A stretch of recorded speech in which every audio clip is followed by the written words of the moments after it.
మనం దేవుడిని ఆరాధించబోగా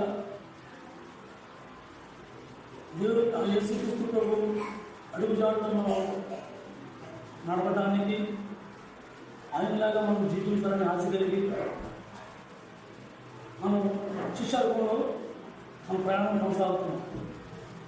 కాబట్టి ఫస్ట్ శిష్యుడికి ఉండే లక్షణం ఎలాంటిది అంటే వినే మనస్తత్వం కలిగి ఉండాలి, ధ్యాన మనసు కలిగి ఉండాలి. ఎప్పుడైతే మనం ధ్యాన మనసు కలిగి వినే మనస్తత్వం కలిగి మనం దేవుని సన్నిధిలో కూర్చొని ఆ దేవుని మాట మనం ఆలోచిస్తూ ఉంటాము, దేవుడు ప్రతి విషయంలో నీతో నాకు మాట్లాడుతూ ఉంటాం. ఎందుకంటే ధ్యానత్వం లేనిదే దేవునికి మనం ఇష్టలుగా జీవించాలి. దేవునికి ధ్యాన మనసు కావాలి, దేవునికి అవసరం. ఎందుకంటే యేసుక్రీస్తు ప్రభు ఈ భూమిలోకి ఎలా వచ్చాడు? తన సర్వాధికారంలో వచ్చాడా? దేవుని కుమారుని చెప్పాడా? కొన్ని నేను పర్వతం నుంచి దిగొచ్చిన ఆ యెహోవా దేవుడే నా తండ్రి అని చెప్పినట్లు నేను చెప్పలా. తను తోడుకోలా, తను సంతోషపరచుకోలా, తను గణపరచుకోలా. ఆయన ఎలాంటి ధ్యానస్థితి ఎంచుకున్నాడో దాని గురించి కొన్ని మాటలు మనం ధ్యానించుకుని తర్వాత రెండవ క్రమంలో ప్రవేశిస్తారు. ఫిలిప్పీయులకు రాసిన పత్రిక 2వ అధ్యాయం పేజీ నెంబర్ 179.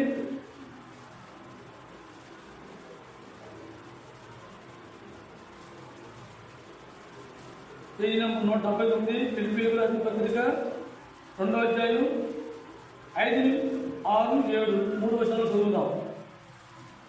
5, 6, 7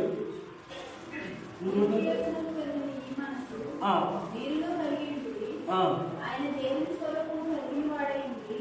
దేవుడితో సమానంగా ఉంటే విడిచిపెట్టుకోవడం భాగ్యం తెచ్చుకోలేదు కానీ మనుషుల కోసం పుట్టి దాసుని స్వరూపం ధరించుకుని తను తానే వ్యక్తిగా చేసుకుంది. దేవుడు వ్యక్తినిగా చేసుకుంటూ అంటే పూర్తిగా తగ్గించేసుకున్నాడు. ఆయనకంటూ ఏమి మనలాగా కూడా ఆయన ఉన్నతాన్ని కోరుకోవాలి. ఇవాళ మానవ జాతి అంతా కూడా మౌలికంగా గర్వించాలి వాటి ఎక్కువ. దాన్ని బట్టి ఆ విధంగా మనం దేవుడికి దూరం అయిపోయిన పరిస్థితిని పెట్టి ఆ యేసుక్రీస్తు ప్రభు ఈ భూమిలోకి వచ్చాడు. దేవుడు నరుని ఎందుకు నిమిత్తం సృష్టించుకున్నాడు? తనతో సావాసం కలిగి తనలో ఐక్యత కలిగి ఉండడానికి దేవుడు నరుని సృష్టించుకున్నాడు. కానీ మనం గర్వించి దేవునికి వ్యతిరేకంగా ఉంటామని కాదు. చాలామంది కాదు, 99 మంది మనిషి ఉద్దేశం ఎలా ఉంటుందంటే, మానవ ఉద్దేశం ఆస్తిని పెట్టి గర్వించవచ్చు, పేరు పరిస్థితి నుంచి గర్వించవచ్చు, ఉద్యోగం పెట్టి గర్వించవచ్చు, తన స్నేహితులు ఘనమైన వాడైతే వారిని పెట్టి గర్వించవచ్చు, వాళ్ళ వంశాన్ని పెట్టి గర్వించవచ్చు, వారికి ఉన్న స్థాయిని పెట్టి గర్వించవచ్చు, అనేకమైన విషయాల్లో గర్వించవచ్చు. కానీ యేసుక్రీస్తు ప్రభువు ఏ విషయంలో కూడా ఆయన గర్వించరు. ఎందుకు? మనకి నేర్పటాలి. ఆయన ఎంచుకున్న మార్గం మనం ఇంకా విశ్వాసులుగా ఉన్నాం, కానీ ఆయన దాసుడిగా ఎంచుకున్నారు. అలాంటి మహానీయులు మనకు తోడుగా ఉండి మనం నడిపించడానికి భూమి మీదకి వచ్చారు. ఆయన ఎవరు? సర్వాన్నతుని కుమారుడై సర్వాధికారం ఆయన చేతిలో ఉన్నాయి. అధికారంతో వస్తే మనం ఏం చేస్తాం? అయ్యి బాబు దేవుని ముందు తలబెట్టి ఎక్కడ మనం పారిపోతూ ఉంటాం. కానీ దేవుడు అలా చేయాల. అసలు దేవుడు ప్రేమతో మనం దేవునికి ప్రేమతో దగ్గర అవ్వాలని దేవుడు కోరుకున్నాడే కానీ దేవునికి భయంతో దగ్గర అవ్వాలని కాదు. యేసుక్రీస్తు ప్రభుని ఎలా అయితే ప్రేమించాడు మనల్ని అలాగే ప్రేమించాడు. అందుకప్పుడు యేసుక్రీస్తు ప్రభు ఎలాంటి నిర్ణయించుకున్నాడో మనం శిష్యుల మార్గంలో నడవాలనుకున్నప్పుడు మనం కూడా అలాంటి తీర్మానం తీసుకోవాలి. మనకు ఏ ప్రచారం కూడా మన అనుసంధానం పెట్టి కానీ, మన తెలివితేటలు పెట్టి కానీ, మన జ్ఞానాన్ని పెట్టి కానీ, మన చదువులు పెట్టి ఏ విషయంలో కూడా మనం గర్వించడానికి మనకు అధికారం ఉంది. ఏ చిన్న విషయంలో మనం గర్వించినా ఆ పరలోక తండ్రికి మనం దూరం అయిపోవాలి. ఎందుకంటే దేవుడు సమస్తంలో మన కోసం నియమించిన ఆయన, మనం కాపాడుకుంటూ వచ్చిన ఆయన, మనం అనేక సందర్భాల్లో మనం తెలుసుకున్నగా ఈ భూమి మీద ఈ భూ సంబంధమైన ఇరుకుల్లో ఇబ్బందుల్లో మనం అందరం కూడా జీవించిన వాళ్ళం. అలాంటి ఇరుకుల ఇబ్బంది నుంచి మనం ఎంతమందిని ఎన్నిసార్లు మనం వినిపించాడు. మనం మంచివాడమైనా కొన్ని మనం దేవుడి శక్తులు పర్యాప్తం మనం గైపుని ఆయన మనం నడుచుకున్నాం. కొన్ని మనం దేనత్వం ఉందా అయినా సరే ఆయన మనం విడిచిపెట్టలేదు. మనం నేర్చుకోవడానికి ఆయన మనం తోడుగా ఉన్నాం. ఏ విషయాన్ని కూడా మనం గర్వించడానికి తగదు. ఎన్ని విషయాల్లో కూడా దేవుని పట్ల దేవుడు యేసుక్రీస్తు ప్రభు ఏ రీతిగా అయితే జీవించాడు, యేసుక్రీస్తు ప్రభు ఏ సందర్భంలో ఎలా ఒదిగి ఉన్నాడు, ఎలా మరుగై ఉన్నాడు అంటే మరుగు కోసం ఎదుర్కోవాలి. కానీ నన్ను చూడాలి, నన్ను కనపరచాలి, నేను అందరికీ కనిపించాలి, ఇలాంటి ఆలోచన యేసుక్రీస్తు ప్రభు ఎప్పుడు ఏ పరిస్థితి కూడా ఎలా ఆ కాలాన్ని విధిలో ఆ తల్లి యేసు దాక్షాసం అయిపోయిందన్నప్పుడు అమ్మ నేను వస్తున్నాను నాకు నేను అల్లా అంటే సమయంలో వేచి ఉన్నాడు. లేకపోతే అక్కడ వస్తే ఆయన బాబు అందరూ చూసేవారు, యేసు దాక్షాసం చేశాడు, యేసు దాక్షాసం చేసేవాడు, ఆయన కనపరిచేవాడు. కానీ ఆయన ఏం చేశాడు? మరుగై ఉన్నాడు. ఏ విషయంలో కూడా ఆయన బయటపడలా, ఏ విషయంలో కూడా కనపరచుకోవాలా, ఏ విషయంలో కూడా తను సంతోషపరచుకోవాలా. అలాగే మనం ఎవరో శిష్యుల సమావేశంలో ఉన్నాం. మనం శిష్యుల సమావేశంలో ప్రయాణంలో మనం కొనసాగుతున్నాం. అలాంటప్పుడు మనం ఏ విషయంలో మనం గ్రహించడానికి మనం తాగదు. ప్రతి విషయంలో దేవుడు కలిగి ఉంటాం. మన దేవుడు అసలు ఎంత గొప్ప దేవుడు అనే దానికి మన ఉదాహరణ ఏంటి? యోహాను సువార్త 1వ అధ్యాయం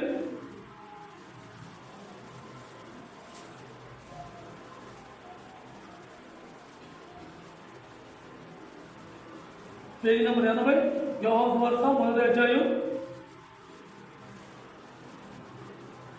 14వ వచనం. యోహాను సువార్త 1వ అధ్యాయం 14వ వచనం.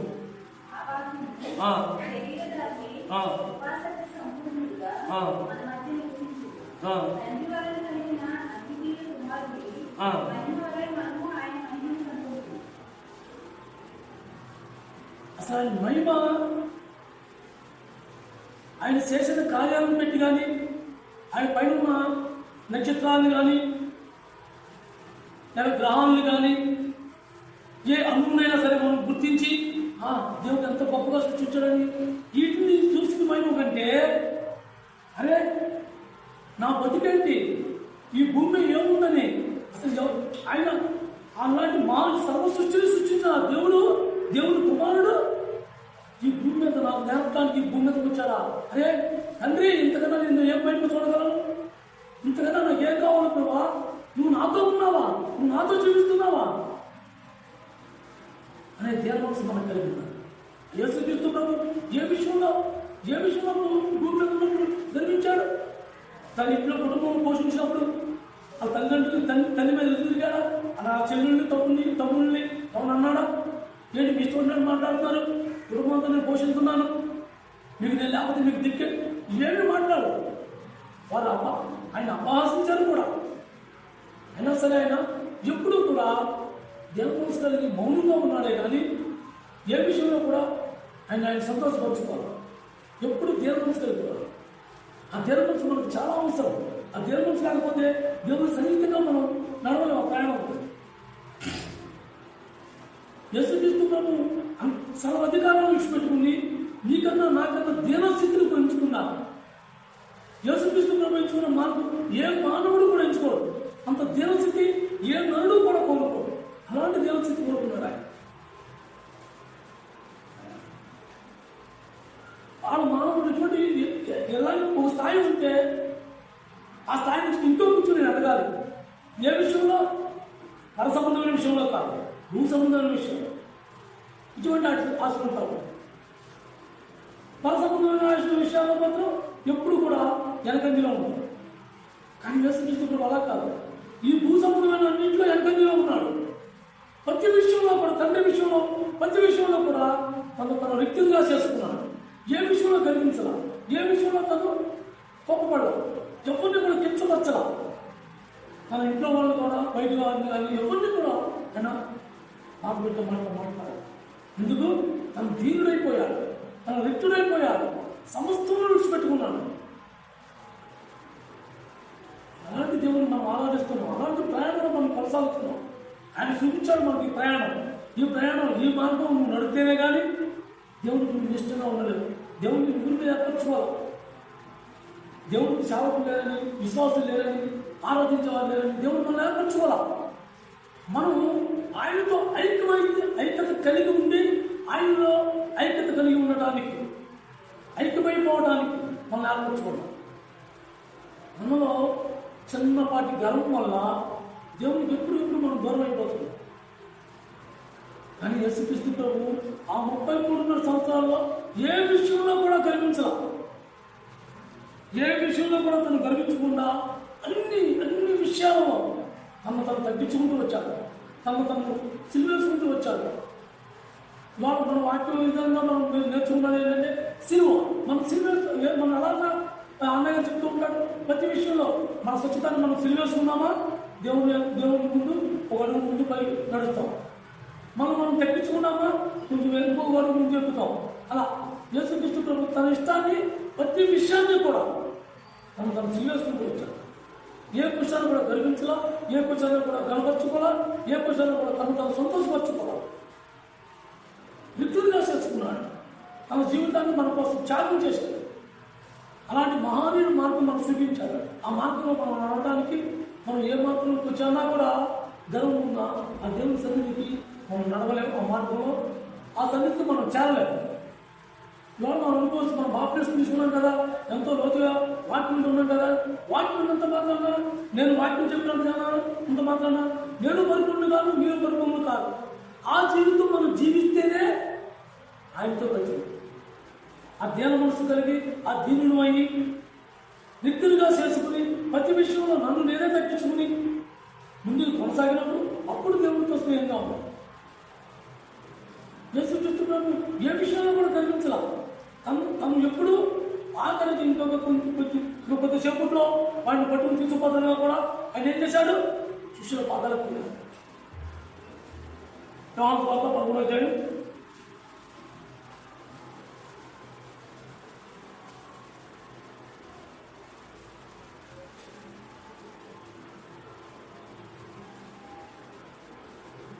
94. యోహాను సువార్త 13వ అధ్యాయం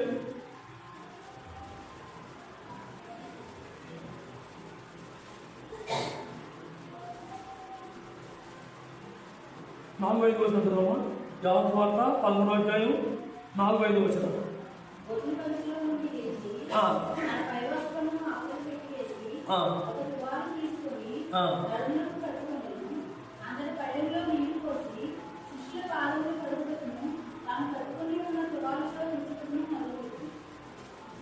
ఏం చేశాడంటే ఎవరు కొన్ని గడియల్లో తన తండ్రి దగ్గరికి వెళ్ళిపోతాడు.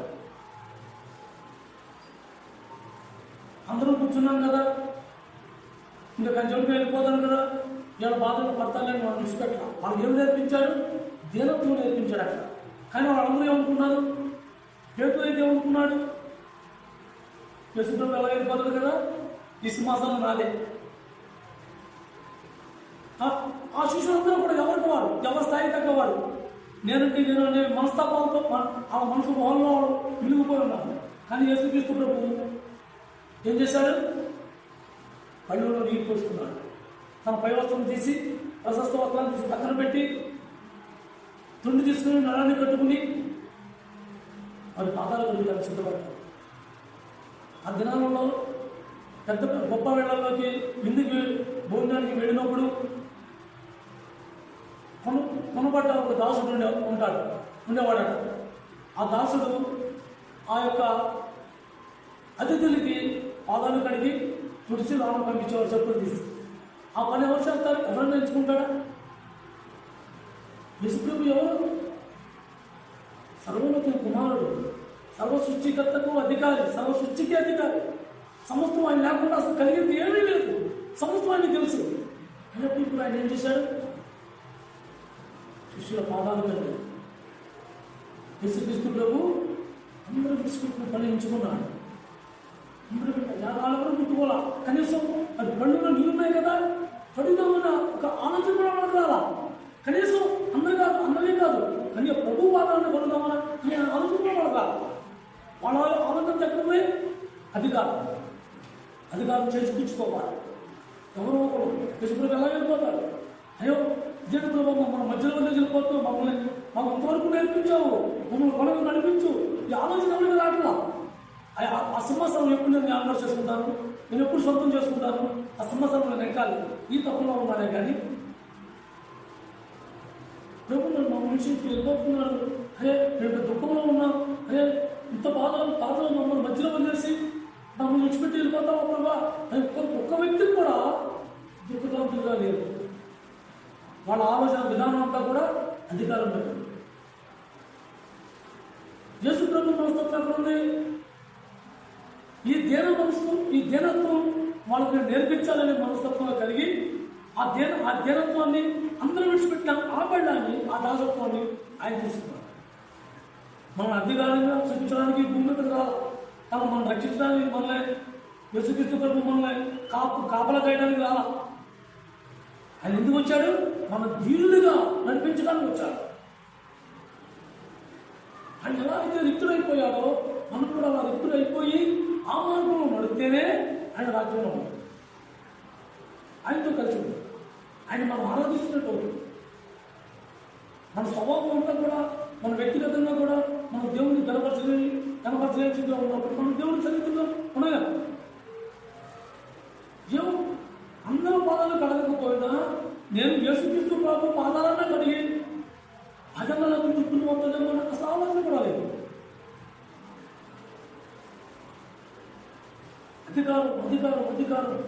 అధికారం కాదు కావాల్సింది. యేసుక్రీస్తు ప్రభు ఏమించుకున్నాడు? ధ్యానమైంది. అందరూ విడిచిపెట్టింది, అందరూ వదిలేసింది,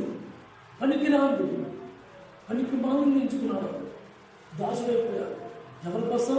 మన కోసం, మనందరి కోసం. ఆ మార్గాన్ని మనం నేర్పడానికి, మనకు ఆ మార్గాన్ని చూపించడానికి. కనీసం శత్రువుని కూడా ఆయన శపించడం, శత్రువుని కూడా ఆయన కోపపడడం, శత్రువుల మీద కూడా ఆయన విసుక్కోవాలి. ఎందుకు నన్ను కొడుతున్నానని కూడా అడగల. నేనెవరో తెలుసా మీకు నన్ను కొడతాకేని కూడా అడగల.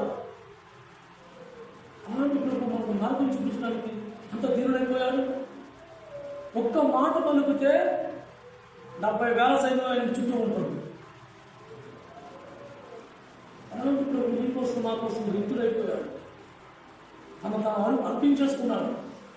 ఎంతవరకు సిలువుకేసి మేకులు కొట్టేంతటి వరకు, ఆఖరి రక్తం కొట్టు మీరు కలిసి కాలే వరకు అర్పించు. అలాంటి దేవుని కలిగినాడు యేసుక్రీస్తు ప్రభు. లోకా సువార్త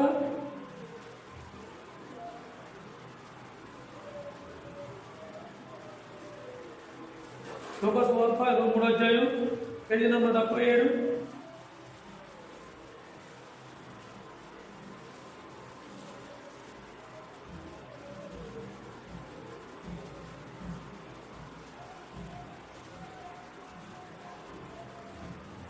పేజీ నెంబర్ 77, లోకా సువార్త 23వ అధ్యాయం 34వ వచనం.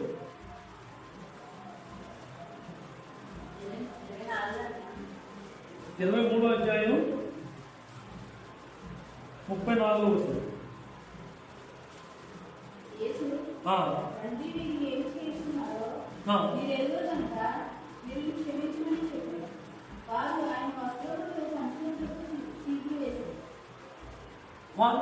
వాడు వస్త్రాలు వాడు యేసుక్రీస్తు ప్రభువుని సిలువ చేసి ఆయన వస్త్రాలు పంచుకోవడానికి సీట్ చేసుకుంటారు. కానీ ఏ ఒక్క విషయంలో కూడా నోరు విప్పి మాట్లాడలేదైనా అసలు ఆయన ఎవరు అని గ్రహించలేకపోవడం పోయింది. వాళ్ళకి తెలియదా మనం మేకులు దిగేస్తున్నాం చేతులకి వెళ్ళి? వారికి తెలియదా బళ్ళతో పక్కలో పడుతున్నామని? వారికి తెలియదా ఆ ముందు పాదాలు కలిపి ఒకే మేము దిగేస్తున్నామని? అంత కనీసం 60-70 కిలోలు పడుకున్న ఆ యవ్వనస్తుడు మేకులతో ఎలా ఆడుతున్నాడు వాళ్ళకి తెలియదా? కానీ ఆయన ఏమన్నాడు? తండ్రి వీళ్ళేం చెప్తున్నాడు తెలియదు, నేను క్షమించి వాళ్ళు నిన్ను కూడా చేస్తున్నాడు. తండ్రి వాళ్ళు ఏం చెప్తారు వాళ్ళకి తెలియదు. వాళ్ళ కోసం నేను వెల చెల్లించాను, వాళ్ళని విడిపించుకున్నా, వాళ్ళు నా సొత్తు. వాళ్ళు మళ్ళీ కట్టబడతారు, నన్ను చూస్తారు వాళ్ళు. ఎంత దేనికుని యేసుక్రీస్తు ఎలా నువ్వు మేకట్టుకున్నావు, ఆ మేకు నాకు తిరిగితే, నా రక్తం తిరిగితే నువ్వేమవుతావో తెలుసా? నువ్వు ఒక్క మాట ఎవరిని అలా అరే కొడ పడుకున్న కొడ నేను నోరు తిరిగితే ఆ కొడ నీ చేతిలో పాము నేను కత్తి నువ్వేమవుతావో తెలుసా అని ఒక్క మాట మాట్లాడాలి. ఆయనకు అన్నీ తెలుసు, సమస్తం ఆయన అధికారంలో ఉన్నాయి, ఆయన చేతిలో ఉన్నాయి. కానీ ఏమన్నాడు? తండ్రి నేను ఏం చెప్తున్నాను నాకు తెలియదు, నేను ఏం చెప్తున్నానో తెలియదు. అటువంటి సంఘటన అంటే అలాగే మనం మేలు పడుచుకోవాలని కాదు. ఇదొక సందర్భం, ఎవరైనా మనల్ని బాధపడవచ్చు, మనమే తొమ్మిది రావచ్చు, లేకపోతే ఏదైనా బయటికి తిరుగుబడి డైరెక్ట్ ఢీకొనవచ్చు. కానీ మనమే సరే అయిపోయింది కదా, జరిగింది అనే మనసు మనకు కలిగి ఉంటే కనీసం ఆ తండ్రి శిష్యులుగా మనం మార్పు ఏర్పడతారు. సరే తెలియదు మాట్లాడండి మనసు మనకున్నారు. యేసుక్రీస్తు ప్రభువు తెలియదా మనం మేకులుగా మనం ప్రతిసారి మనం యేసుక్రీస్తు మేకులు పట్టుకుంటాం. ఆ రోజు వీధులు ఒకసారి కొట్టారు. ఈరోజు మనం చేస్తున్న ప్రతి క్రియలోనూ, మనం చేసిన ప్రతి తప్పులోనూ ఆయన రోజు మేకులు పడుచుకుంటున్నాడు, రోజు మన పాదాలు పలుకుతున్నాడు, రోజు ఆయన తుమ్ముతో తుడుతున్నాడు. ఎన్నిసార్లు చూపించుకున్నాం యేసుక్రీస్తు ప్రభువుతో? ఆయన శిష్యులుగా మనం ఉన్నాం కదా, ఆయన మార్గంలో మనం నడవాలి కదా. ఆ తండ్రి నా కోసం నాతో నడిచాడు, నాతో ఉన్నాడు. అయ్యో ప్రభు నాతో ఉన్నావా నువ్వు అనే మనసు మనలో కలిగి ఉండాలి. ప్రతిసారి నువ్వు నాకు కావలిగా ఉన్నావా తండ్రి, నన్ను నడిపిస్తున్నావా, నేను తప్పుకోకుండా నన్ను కాస్తున్నావా తండ్రి అనే మనసు, దేవుని మనసు మనకు కలిగి ఉండాలి. నువ్వు ఏ కూర్చొని గడపకున్నా దేవునికి సంబంధించి మనం పడుకోవాలి. నా సమయంలో తీసుకుంటారు.